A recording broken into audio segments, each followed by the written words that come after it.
அமெரிக்காவை பொறுத்த வரைக்கும் அந்த பெரிய அண்ணன் ஸ்தானம் தான் இப்போ ட்ரம்ப் அவர்களுக்கு இருக்கே தவிர, இன்னொன்று 7 நாடுகள் மீது குண்டு போட்டு 7 நாடுகளை தாக்கி, ஓகேவா, அந்த 7 நாடுகள் 5 நாடுகளை சின்னாப்பினமாக்கிய ஒபாமா அவர்களுக்கு நோபல் பீஸ் பிரைஸ் கொடுத்தாச்சு.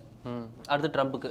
ஸோ அவனுக்கு கொடுக்கும்போது எனக்கு கொடுக்கலாம் என்ன அப்படின்ற மாதிரி ஒரு எண்ணம் இப்போ இவருக்கு இருக்குது. ஸோ அதுவும் இருக்குது. ரெண்டாவது, இப்போ ஏதாவது ஒன்று பண்ணி இருப்பை காண்பித்து கொள்ள வேண்டும் அப்படின்ற நிலைமை அமெரிக்காவிற்கு இருக்குது. ஏன்னா யாருமே சொல்கிறது கேட்கல. யாராவது பேசுங்க அப்படின்னா யாரும் பேசுறதுக்கு ரெடியாக இல்லை. ரஷ்யா உக்ரைன் போகிற ஒரே நாளில் நிறுத்துவேன்னாரு.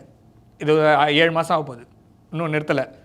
காசாவில் போயிட்டு இருந்தது ஈரான் வரைக்கும் போயிடுச்சு. ஈரானும் கேட்கல, இஸ்ரேலும் கேட்கல, பாலஸ்தீனும் கேட்கல. அடுத்தது லெபனன்னு அப்படி போயிட்டுருக்கு. சிரியாவில் ஒரு வழியாக முடிச்சு விட்ருக்காங்க. சிரியாவும் இப்போ மாறி போயிடுச்சு. ஸோ துருக்கி கேட்க மாட்டேங்கிறான். ஸோ பாகிஸ்தான் கேட்க மாட்டேங்கிறான். ஸோ இந்தியா விட்டுருங்க, பாகிஸ்தானே கேட்கக்கூடிய நிலைமையில் இல்லை, சைனா கிட்டேருந்து வாங்கி வச்சிருக்கேன் எல்லாத்தையும்.